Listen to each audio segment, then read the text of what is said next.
Hey everyone, and welcome back to more political chatter. In this video, we will be talking about the Arizona Senate race, and one that essentially I really haven't been talking about all that much, and one that I should have been, because this race has narrowed up a lot.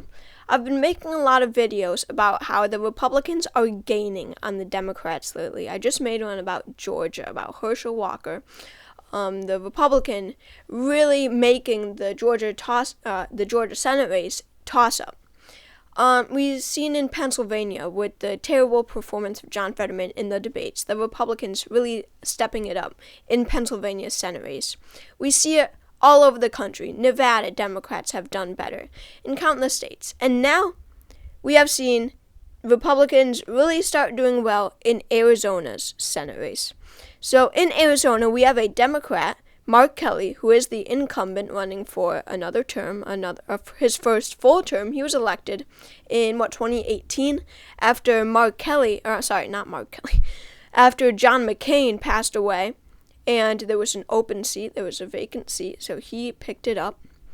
And as we know, Arizona went to Joe Biden in the 2020 election. You know, the Republicans in Arizona are not big fans of Trump, and a lot of them vote for moderate, Democrats who position themselves as moderate, such as Mark Kelly, Kyrsten Sinema, the other senator from Arizona who is also a Democrat.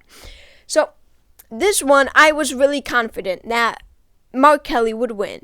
And don't get me wrong, I do believe that Mark Kelly will win this race. However, I'm changing my prediction from lean Democrat to tilt Democrat. I think that this one is narrowing up a lot.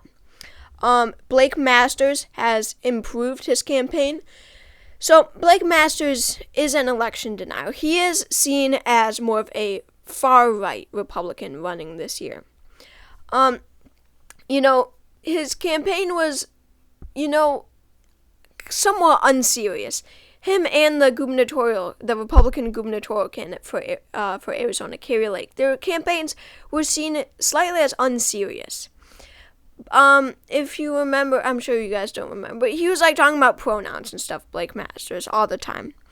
Issues that people really did not care about. But now, with Democrats doing worse across the country, it's not necessarily that Blake Masters has done better with his campaigning, with his ads, with his messaging, getting more money. It's not that. It's more so that Democrats across the country are doing much worse. They are, they're not improving. Democrats. They improved during the summer and, in August, but now they're falling behind once again. Blake Masters, his campaign, of course, like most Republicans, is mostly about the economy and hating on Joe Biden.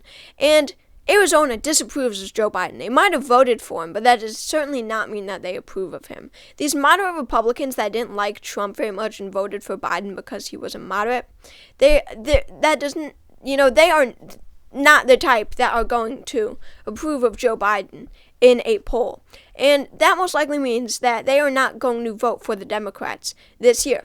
However, both the candidates for governor and Senate in Arizona this year are very extreme. More extreme than Trump in many ways. Both are election deniers. So what does that mean? A lot of these candidates, or these voters, these moderate Republican voters who voted for Biden in 2020, they're going to be really stuck in the middle, and they don't know who to vote for. But oh my God, I'm horrible with names, I'm sorry. Mark Kelly is positioning himself as a moderate, as he did in 2018. He is seen as a bipartisan senator. Blake Masters likes to call him out on it, but essentially he is seen as a bipartisan senator. The debates that occurred a little while ago, Mark Kelly said, he made it known that he was bipartisan, that he was a moderate, and that he was trying to get those moderate Republicans to vote for him once again, because if he doesn't have them, they're voting for Blake Masters, and Blake Masters is not winning. And Mark Kelly is not winning, excuse me. Also, the debates. Blake Masters, I definitely think, improved after the debates. I think that he has a higher chance now immediately following the debates. I think that he outperformed Mark Kelly in the debates. He came across as very smart, intelligent, like he knew what he was talking about. But really, a debate like that, maybe it might be enough in Pennsylvania, but in Arizona, it was not enough for it to change the race. However, I think that people are not caring enough about the fact that Mark Victor, the Libertarian in this race, dropped out and endorsed Blake Masters. Now, in a race like this that has narrowed up so much, say Mark Victor wins 1.5% in the general, which is totally reasonable. I think he's going to win near like 1.8 or 1.9 if he was still in the race. But that 1.5 means so much. If those 1.5% of Arizona voters, Libertarians, are now voting for Blake Masters, that means so much. That means that it just got so much closer in a state that went to Biden by what? 0.4, 0.6, a tilt margin. So, Blake Masters' campaign, ever since the debates, has been doing better. His chances have increased. Looking at polling, Mark Kelly is favored to win. On average, he is leading Blake Masters by 1.9%, but as I was saying, it always starts off very close. This was during early summer. Kelly was up 2.6. But Mark Kelly has kept this lead throughout the entire race, and that is why I have a hard time saying that Blake Masters can possibly win this race. The fact that Kelly has been leading this entire race, I don't think that suddenly on election day he's going to lose. But look, this is what I was talking about when Democrats were doing so good. Kelly was up by 10 points based off of polling. Of course, that would never happen, but because polls do favor Democrats.